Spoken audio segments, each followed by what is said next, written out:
figure out how to prop my phone up because I was trying not to.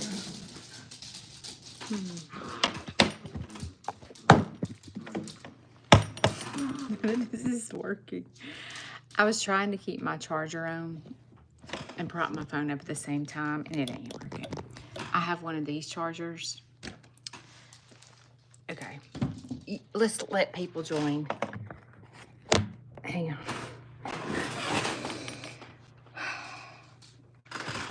It takes a minute for YouTube to kick in and say, "Hey, Aunt Judy's live."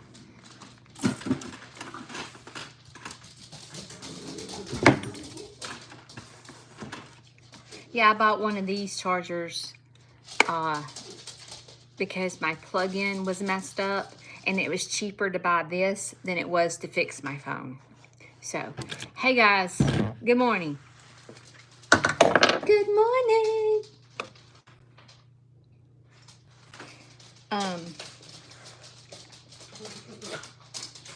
I want to update y'all on some things.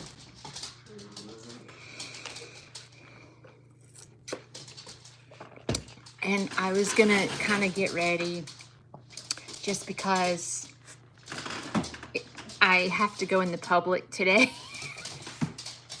And so I thought, well, I better do a little something with myself. Instead of going out there looking like who'da thunk it, I thought, well, let me do something with myself. Hey, my video is coming out around 2 or 3 o'clock today.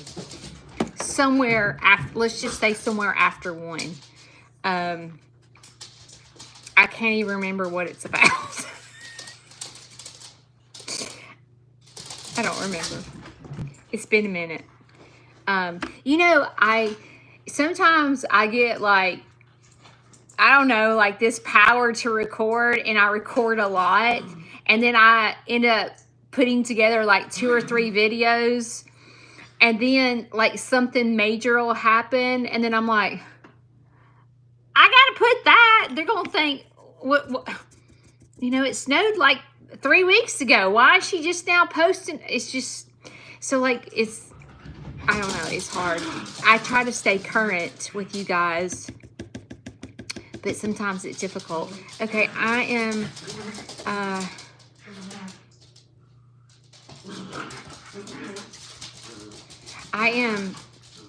gonna get ready, but I have to I really just need to talk out loud.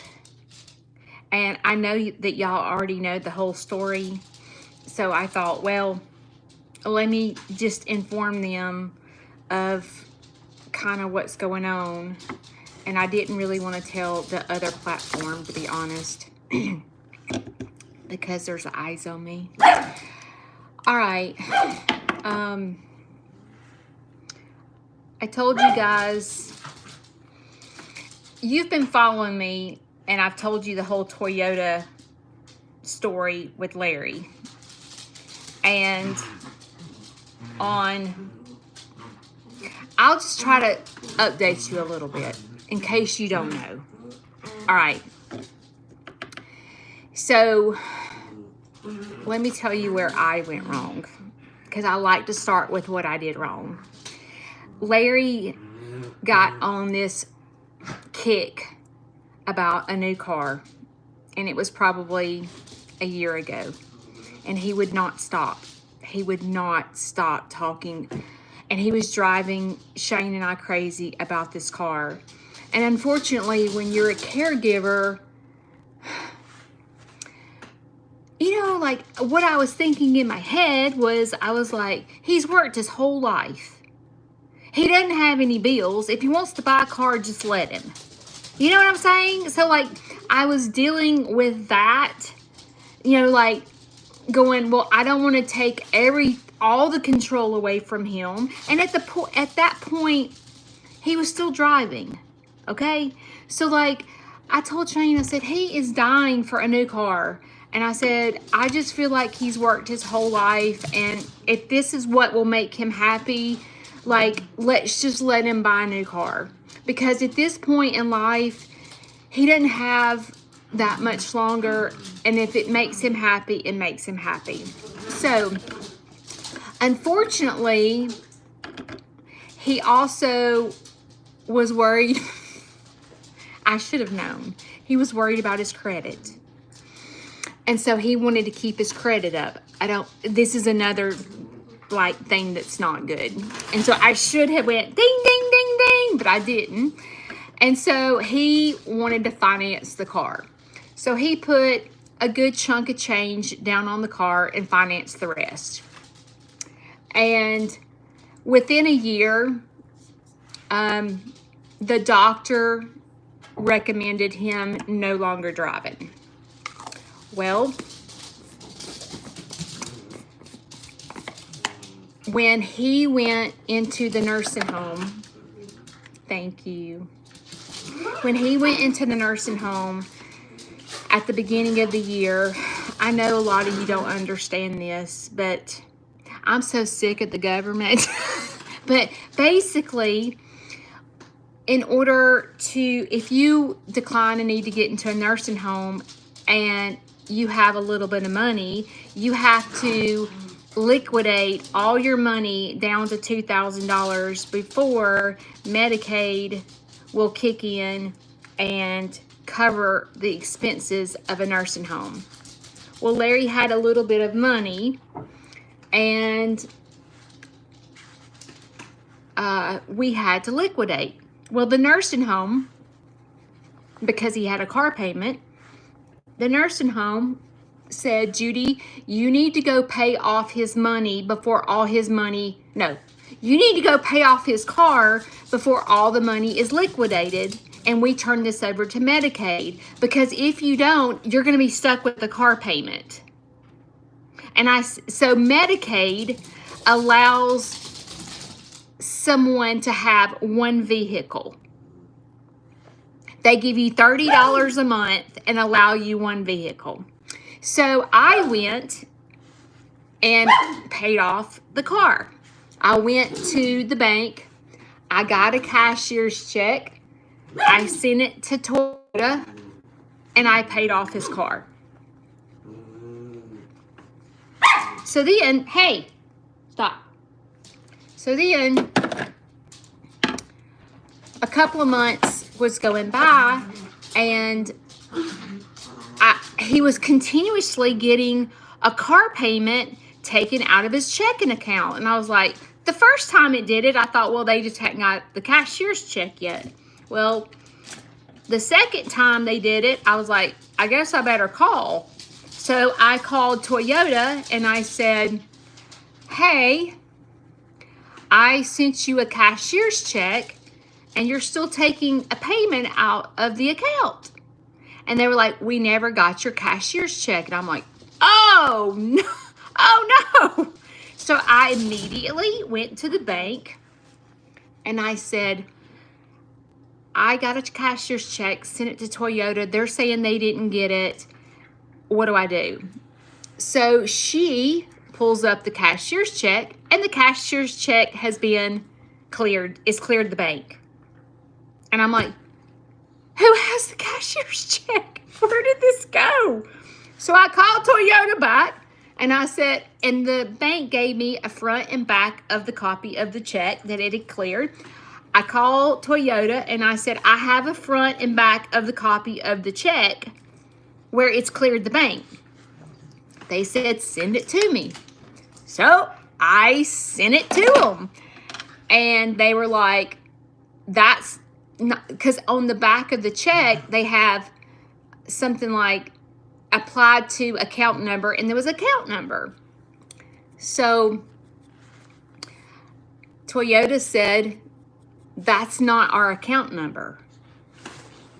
And I'm like, who the heck got the cashier's check?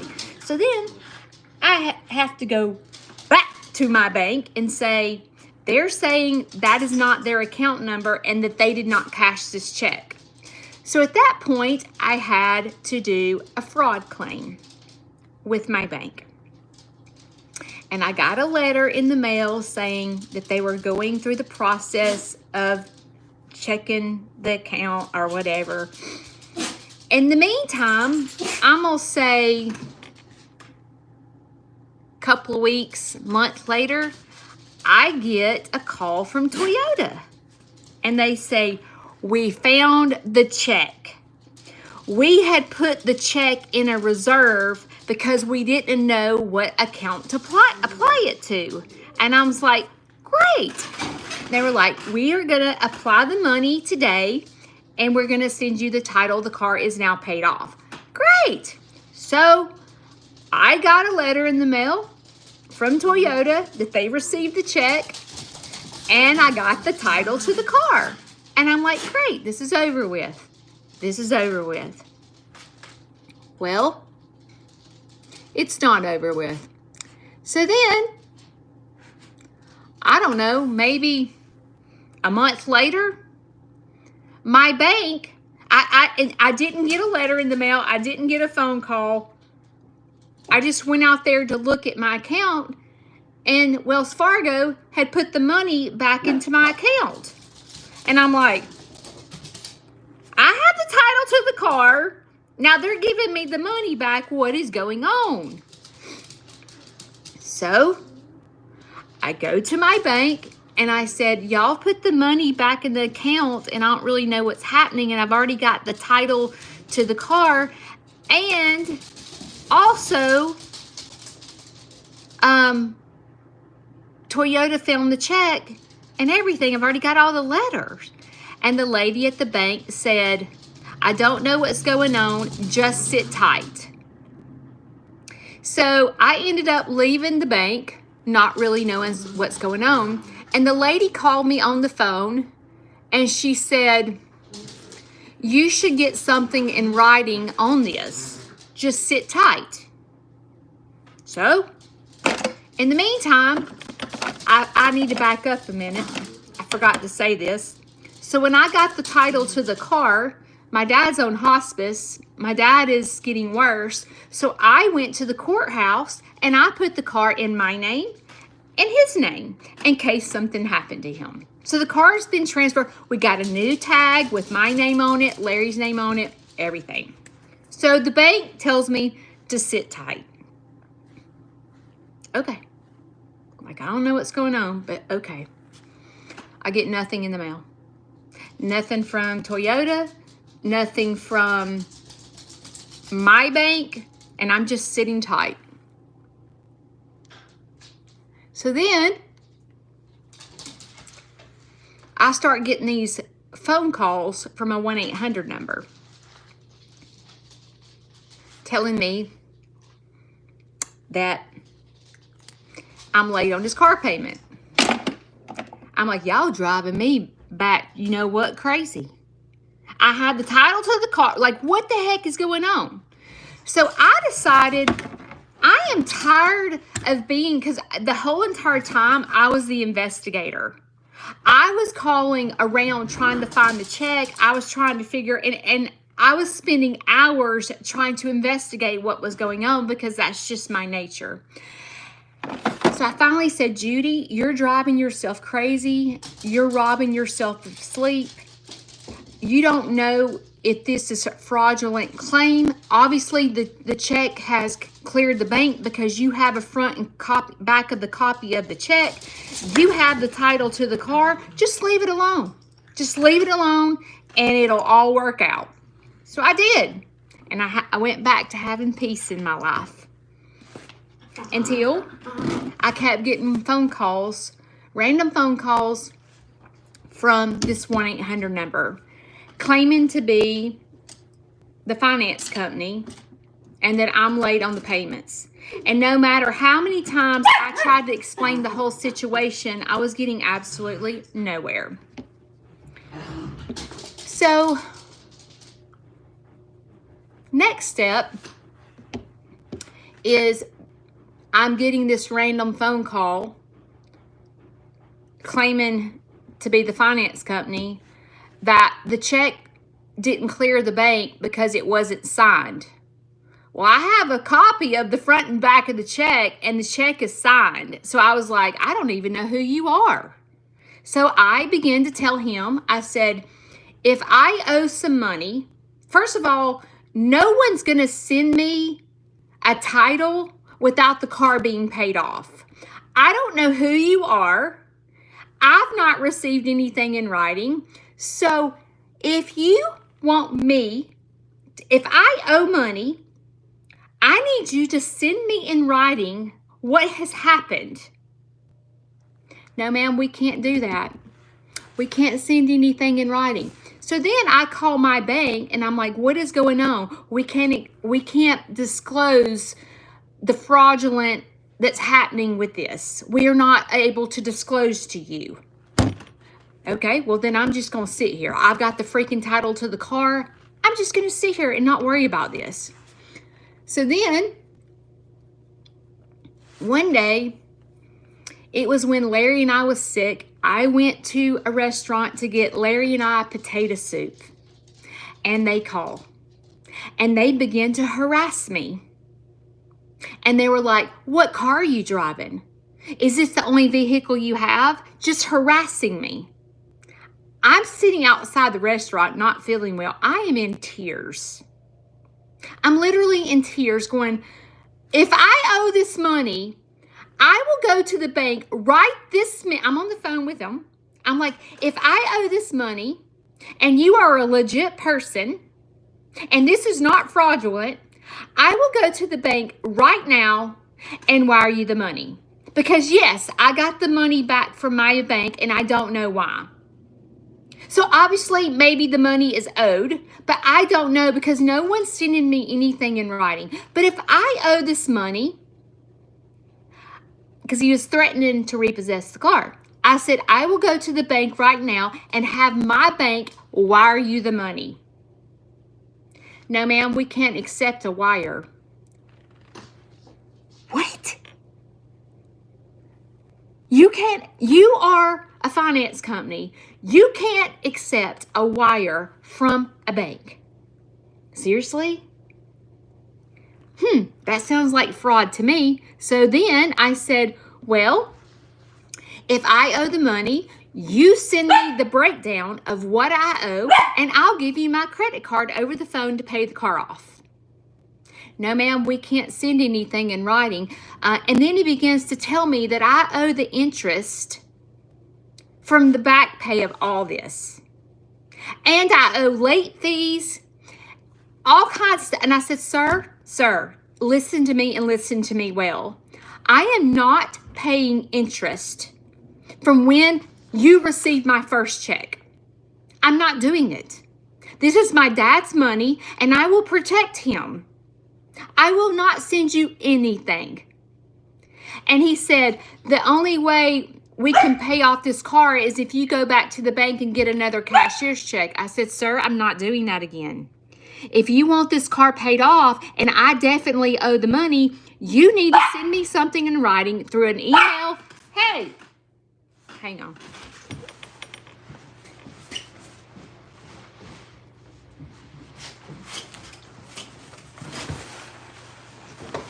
You need to send me something in writing.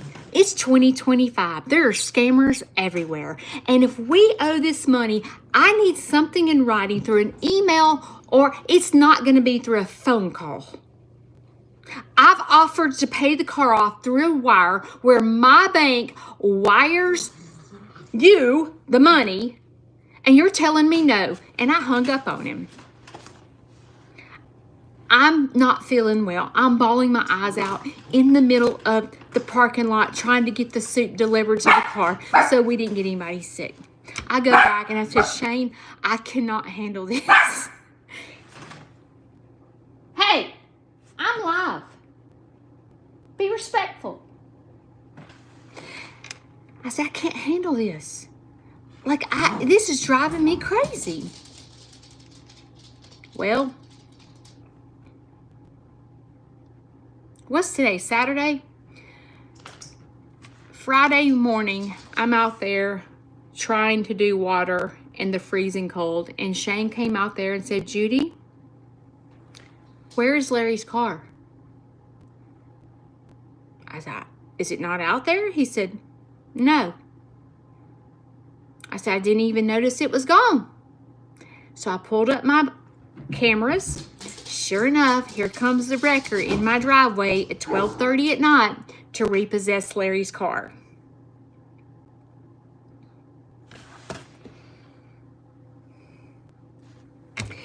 So Shane and I call the police. We get the police out here. And apparently, a company that repossesses cars has to call the police and report the repossession before they pull in my driveway to repossess the car. Because if I say the car is stolen, the first thing the police do is go check to see if it's been repossessed. So the cop comes, I explained the whole story to him, and he said, well, the company called and the car has been repossessed, so I can't report the car stolen. What do I do? And he said, you're going to have to contact a lawyer. And I'm sitting there feeling so sorry for myself. I'm sitting there going, I don't know if I can do this mentally.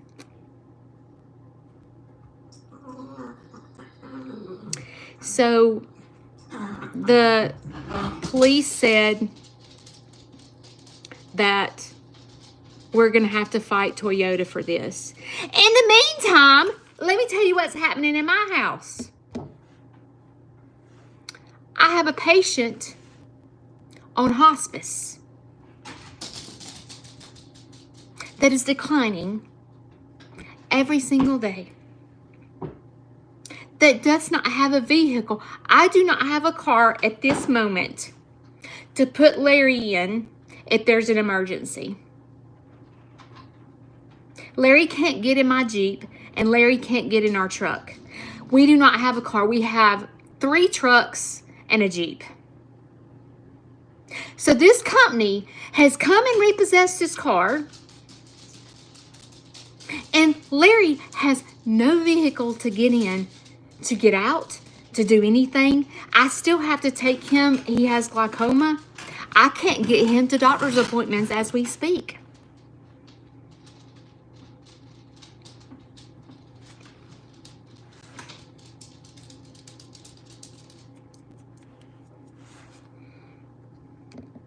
You see why I'm not worried about my farm closing right now?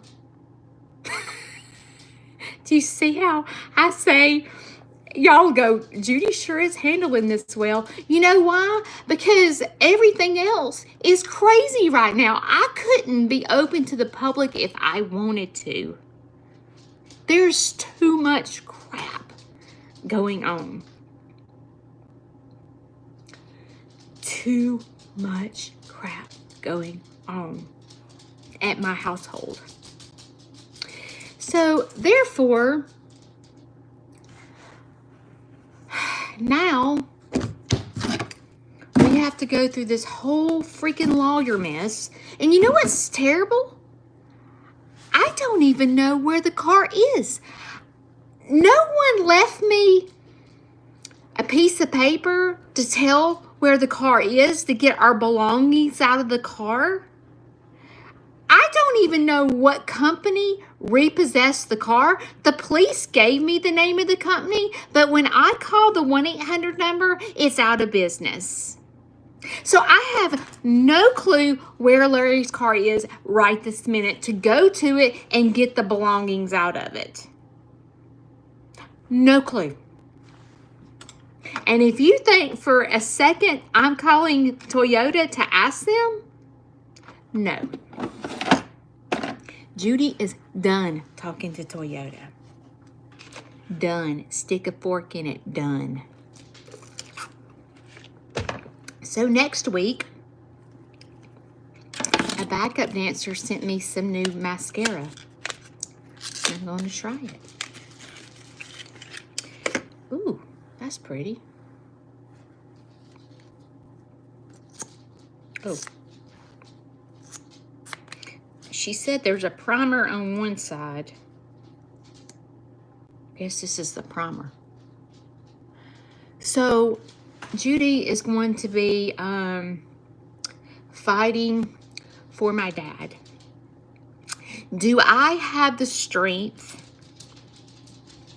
to go through all this? I keep telling myself I don't. I'm like, I told Shane this morning, I said, Shane, I don't know if I can do this mentally. He said, Judy, me and your brother are here with you. You don't have to do this by yourself. And I'm like, okay. You're right.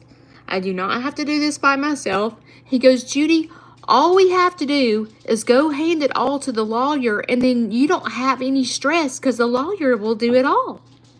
That's what we're hiring him for. And I was like, okay, you're right. But Judy did not sleep at all last night. Do you know why?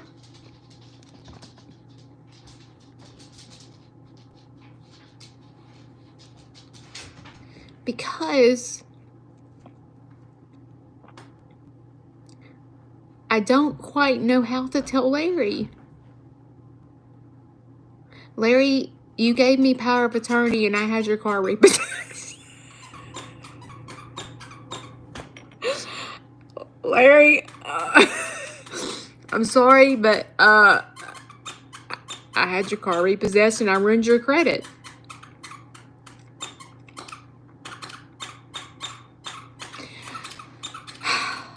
That's what I'm worried about.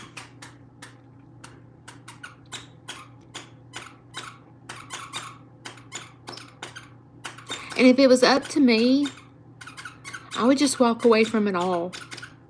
I would just say, freaking take the car, you piece of crap. Just take it. I'll figure something out. That's what I want to do. I just want to shoot him a bird, cuss him out, tell him to take the freaking car. Keep it. You can't sell it. It's in my name, you moron. That's what I want to say. But that's my human nature of being angry and having a reaction to anger. That is a normal reaction for a human being when things like this happen. That's not what I want you to learn from me. What I want you to learn from me is how no matter what comes at us,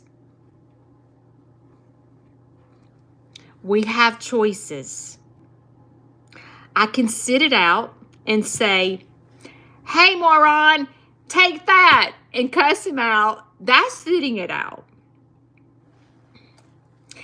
Dancing is saying to myself, what can I control? What can I control? I can control me. I can control my attitude. I can control my strength. I can control the knowing God's in control. I can control those things. I can't control what happens in the future. I mean, if we don't get the car back, let's just say Shane and I has to go buy Larry a new car. It is what it is. I don't think that'll happen, but I don't do well sitting on a fence. I've told you guys this a million times. I do not do well sitting on the fence not knowing which way I'm about to fall. I have to make a decision quick in order to protect this mental health of mine and my brain. And that's when I sometimes make rash decisions because I'm in emotional mind, because I'm angry. That's not what we should do. Don't do what I do. So, in my head, I'm like, slow down. Anger is not the answer. Although, he's about to go in the principal's office. They're fighting over a toy. Slow down, Judy. Use the word pause. Break it down. I know I can honestly say I know in my heart I did the right thing. I know I did the right thing. There's nothing I would change about what I've done. Therefore, obviously, when things like this happens to you, you're like, what am I supposed to be learning from this? Dear Jesus, what am I supposed to be learning from this? And the first thing that comes to my mind is trust.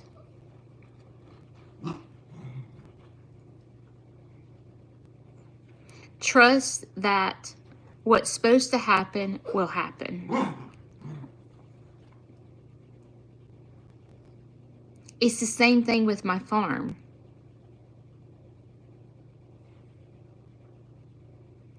And I will tell you something. I was gonna, and I am still, because not everybody watches my live. But when the police was here, I said, and I got a bone to pick with you while you're here. And he said, okay, throw it at me. I said, over the past year, my neighbor's dog gets out of the fence and comes in my yard and kills my animals. And one time, he killed 7 of my chickens and left them dead in my own yard. I did the right thing by going to my neighbors personally and saying, hey, your dog just killed 7 of my chickens in my yard. And they were so apologetic and offered to pay for my chickens. I said, no, just please keep your dog up. And she said, well, when the dog gets out again, just text me. Well, the dog kept getting out, and I began to text her, your dog is out, your dog is out, your dog is out. And it got to the point where she wouldn't text me back, and the dog wasn't put up. So I had to go to the next step and call animal control. Animal control came out, went and approached her, and the dog was in the front yard. Well, she was so irate that I called animal control that she went off on the officer, and he ended up giving her a ticket where she had to go to court to pay for the dog being out. So, of course, this is my fault, right? This is my fault because I called animal control on her. It's all me. I'm the terrible neighbor, right? Like, I'm trash for doing that. To this day, the dog gets out. The dog is in my garage on camera in my grocery bags from the grocery delivery. I call animal control. They come back out. I'm going somewhere with this story, so bear with me. I call animal control. This was last week. Animal control pulls in the driveway, show me the pictures. So I show her the pictures, or show him the pictures of the dog in my garage. They go over there and come back to me and say, there's a new law, and unfortunately we can't give her a ticket anymore. I said, what am I, can I back up? When they went over there and gave them a ticket, they said to the police that if my peacocks come in their yard one more time and eat their bugs, they wanted their bugs to stay in their yard. And if my peacock was in their yard one more time, he would put a bullet in his head. That is why my peacocks are in an enclosure. My peacocks have free range the whole entire time. But I had to go immediately and spend money on an enclosure to put the peacocks in an enclosure because I was trying to be a good neighbor and say, okay, I can't expect them to keep their dogs up if I'm not going to keep my peacocks out of their yard. So that is why my peacocks are in an enclosure. So I said to the police, let me back up. So the police says, there's been a new law, and unfortunately, we no longer can give tickets unless we go to the police academy.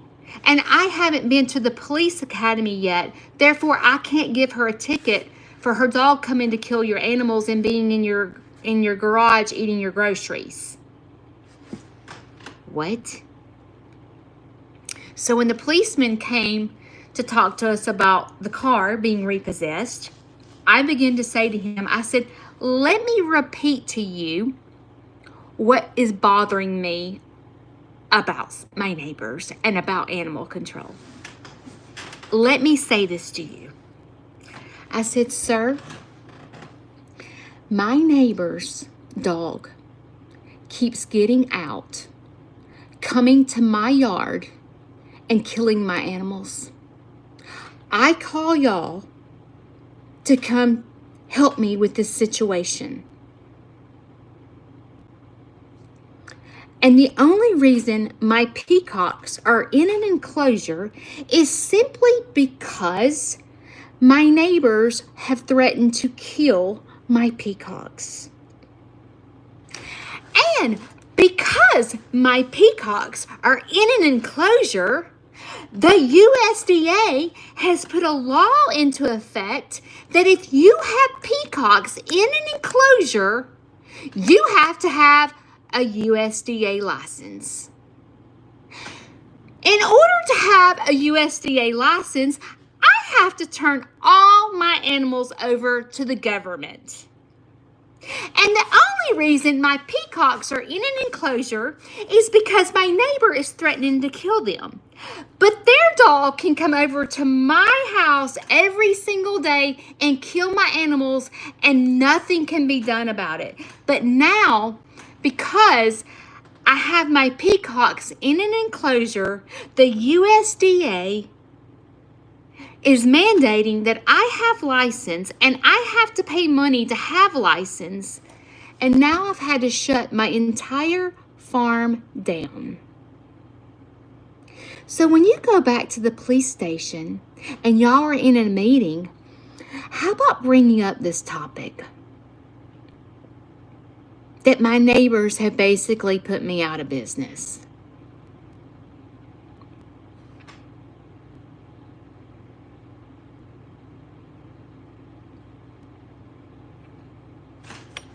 I've had a rough week and I'm mad, and it's okay to be mad. It's okay to have anger.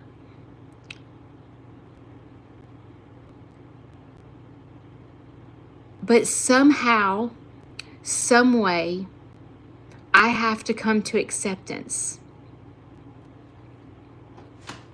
He told me to contact the DA. I said, he's a DA, all right.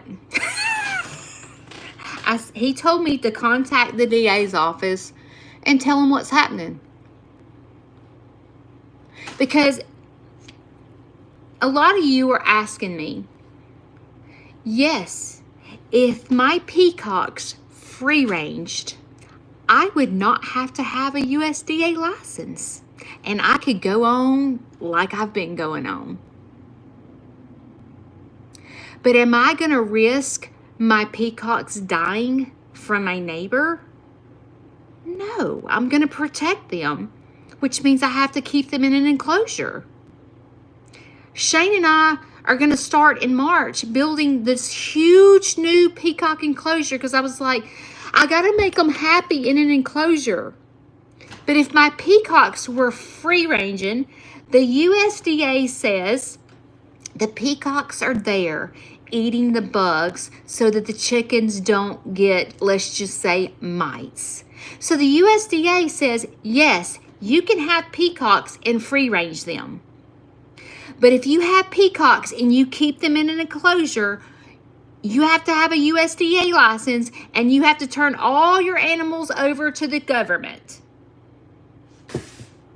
Does this make sense? Does Toyota make sense?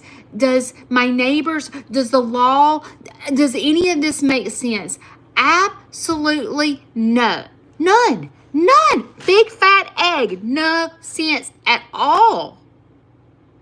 And therefore, Shane and I have had to close our farm. And Shane and I are sitting here with no car to take my dad on hospice to the doctor. So how am I going to dance? How am I going to keep my mental mind okay? How am I going to slap a smile on my face and continue to do YouTube videos? How am I going to keep going? That is the $1 million question. And I know I'm not the only person out there that is going through crap. I'm not. But what makes the difference is how I change my attitude to teach you and teach myself how to manage chaos. Chaos is difficult to manage.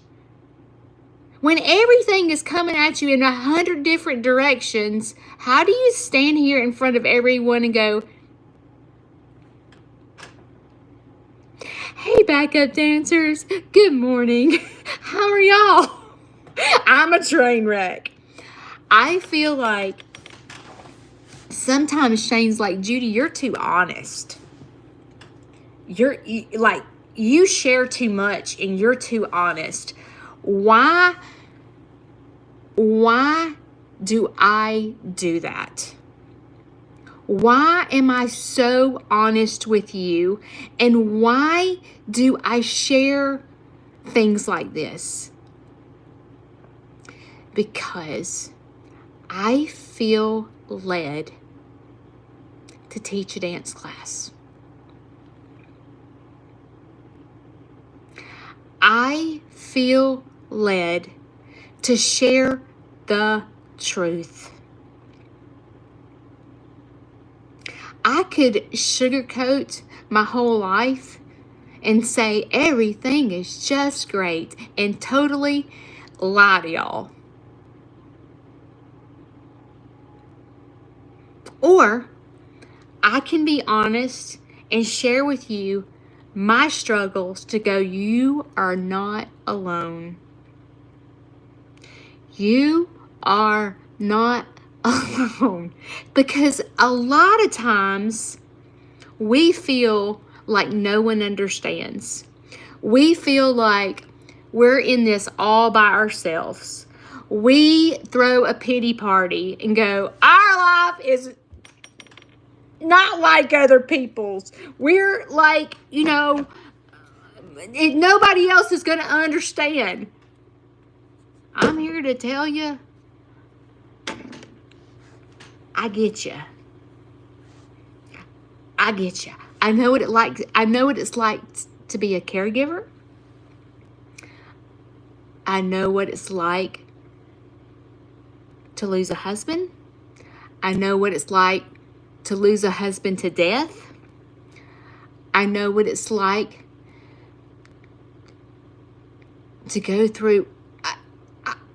I'm not going to sit here and tell you everything. I know what it's like. I do.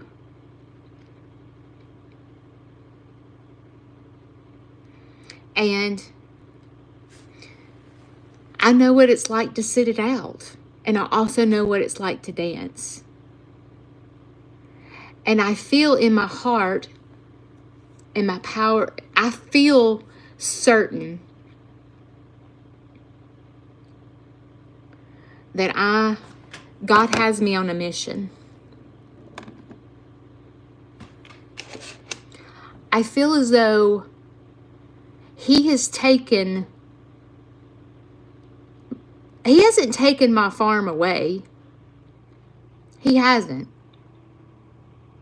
Because my farm's still here. So he's not taken all that away from me. I would be a train wreck if the animals were gone. But He hasn't. I feel that God has shifted my focus.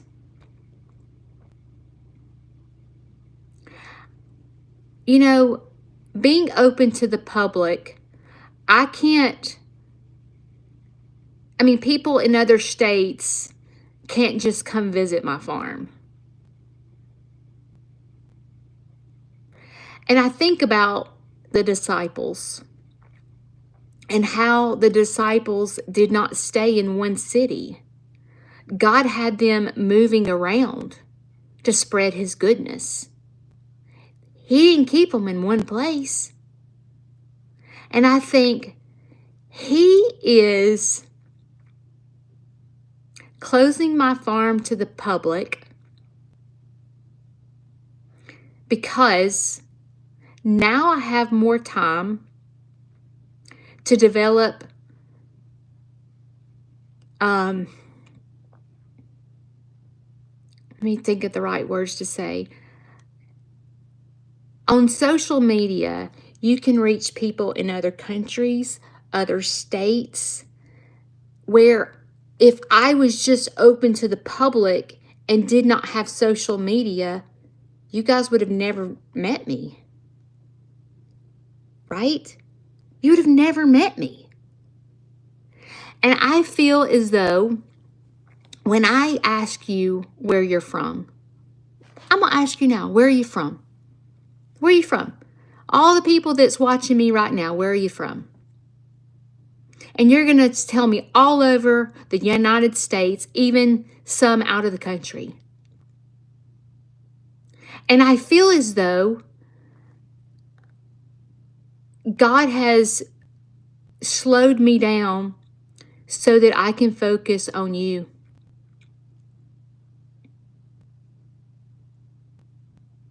I honestly feel like he has taken me and closed these doors to the public so that I can focus on you. This is all your fault. It's all your fault my farm's closing. I do. I feel like God allows things to happen in my life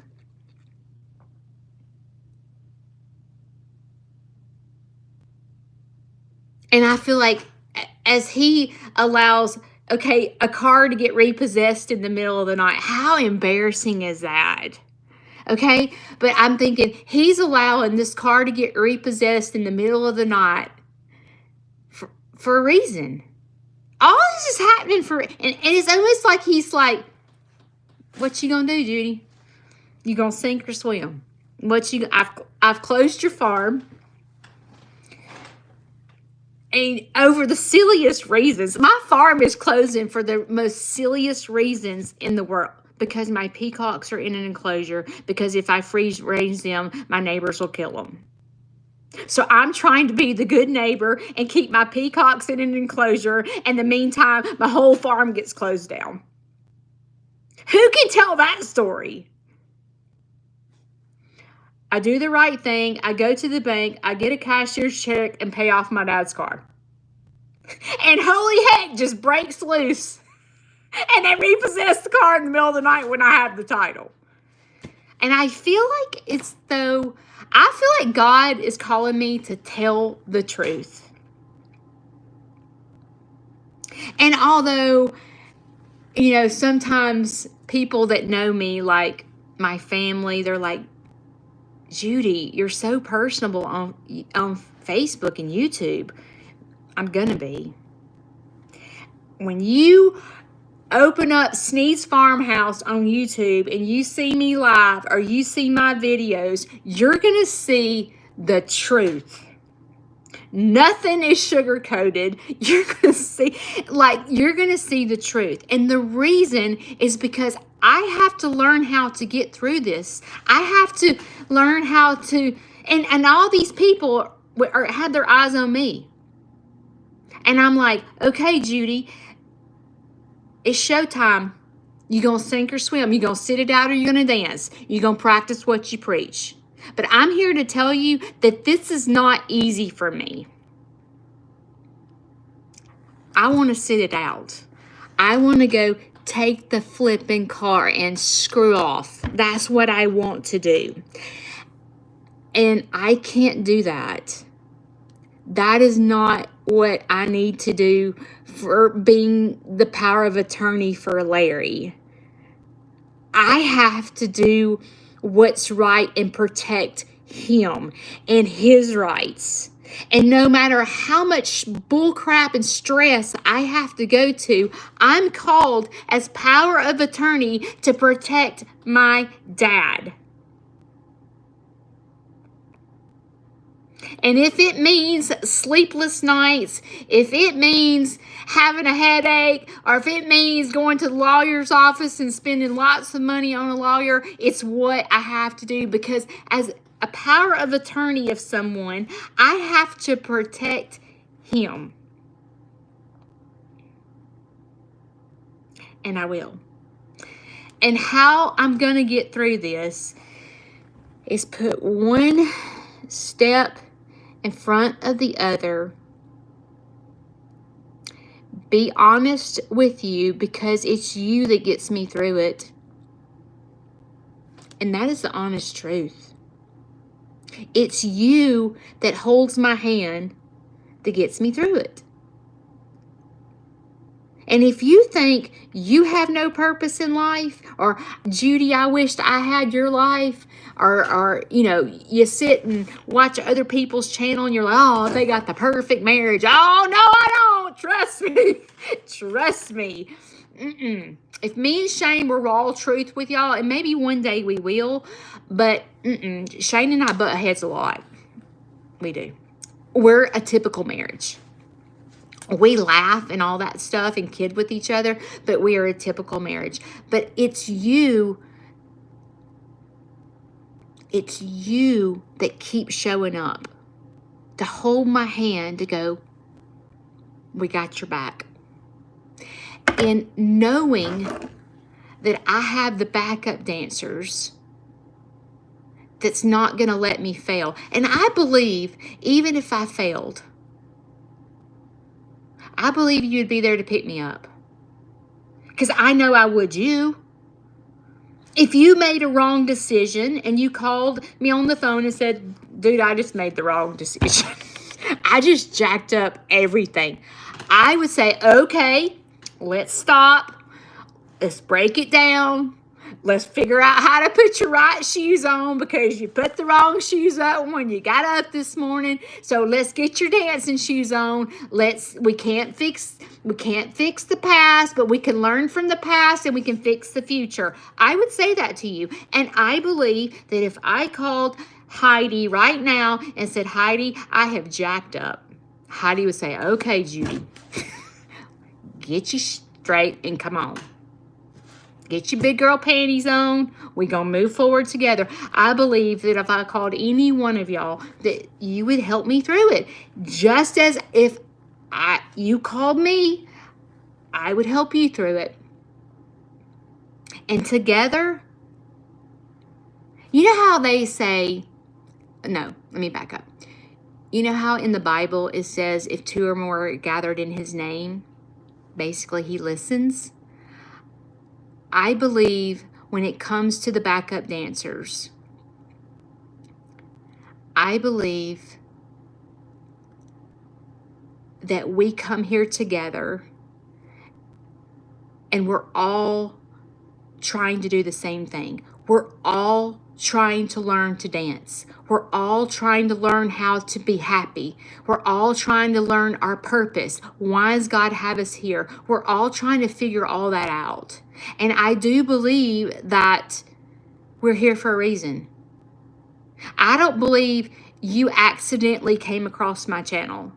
I don't believe that. I don't believe I accidentally started YouTube. I believe everything happened for a reason.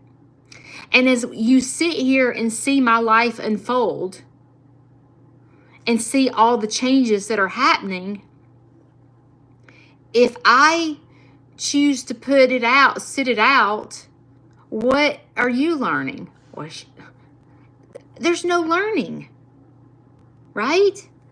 I need to try this mascara out. There's no learning.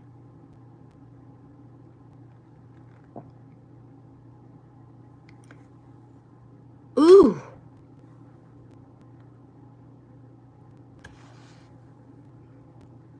This is called honest. And I'm being honest. It's the right mascara.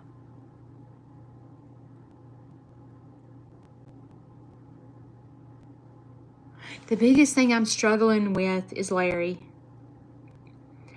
I'm a very honest person, so I feel like I need to go in there and be honest. But I don't know if he understands. I'll give you an example. Last night was his first night. He was in so much pain last night. And hospice put him on pain medicine. And last night was his first night to take pain medicine. And he slept all night long for the first time. And I can't tell you when. And I was like, oh, praise Jesus, he's out of pain. Oh, thank God he's out of pain. He slept all night. So I went in there this morning and I said, hey, I'm going to go get you a gravy biscuit. That's his favorite thing for me to do. I said, I'm going to go to Jack's and get you a gravy biscuit. And I said, I bet you feel good because you slept all night long. He goes, I did? I said, you did? Yes, you slept all night long. He said, are you happy? And I said, well, do you feel better? He didn't even know he had slept all night long. So I'm like, I don't know what he understands and what he doesn't understand. And I don't want to cause stress and anxiety. And I'm here to tell you right now. If I say, hey, dude, your car got repossessed last night, he's going to flip his lid. So I'm thinking, okay, I'll just wait till the spring, you know, when he walks out there and goes, where's my car? Well, that's not very nice to spring it on him that way.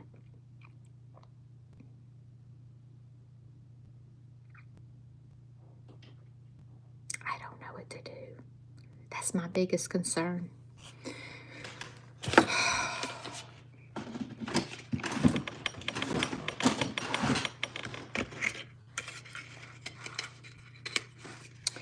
I will definitely not react off emotions. I will make sure that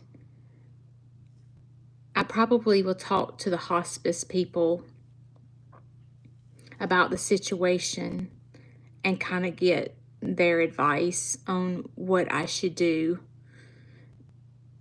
But I don't like hiding things from Larry. I try to be very honest and open with him.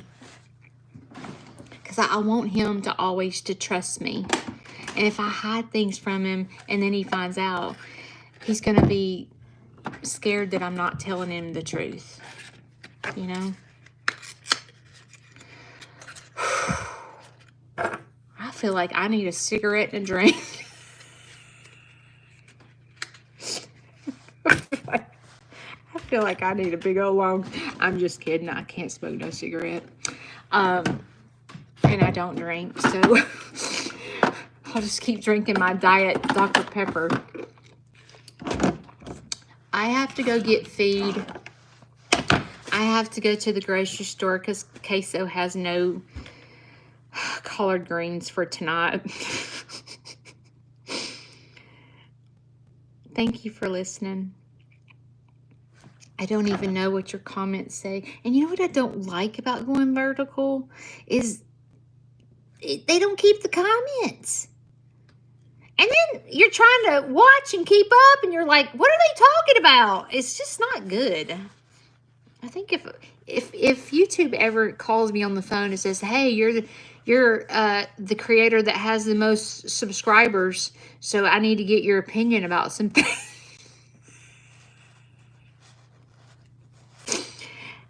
Aunt Judy, we'd like to know your opinion. The first thing I will say is, well, when I go vertical, there's no comments that post. You post the video, but you don't post the comments, and it's hard for people to keep up. Wouldn't you say that? If YouTube called you right now and said, Mary, We know you have a YouTube channel, and what's your input? What would you say? Okay, I'm going to have a good day. Last night, when I was having a rough night, you know what I did? I was like, my brain won't stop. I was just like, my brain won't stop worrying. And I was like pretending like I was in the lawyer's office, and then pretending like what I'm going to say. And if I go to court, what I'm going to say on stand. And I was like I was like, I really need to stop. Like, this really needs to stop. So you know what I did to take care of myself? I got up. I went to the kitchen and I took a Benadryl. I was like, I'm just going to take a Benadryl and see if it'll help me. And I slept all night long after taking the Benadryl. And that is how I had to dance, because my brain would not cut off. And it's still like today, I'm worrying. And I would love to tell you that I can take all the worries away, but the only way I can take the worries away is to get distracted. So I'm going to the grocery store and buying queso, some collard greens. I got to go to a friend's house to drop off something, and I got to go get feed. And I'm going to get in my Jeep, and I'm going to turn the radio up as loud as I can turn it up, and I'm going to sing.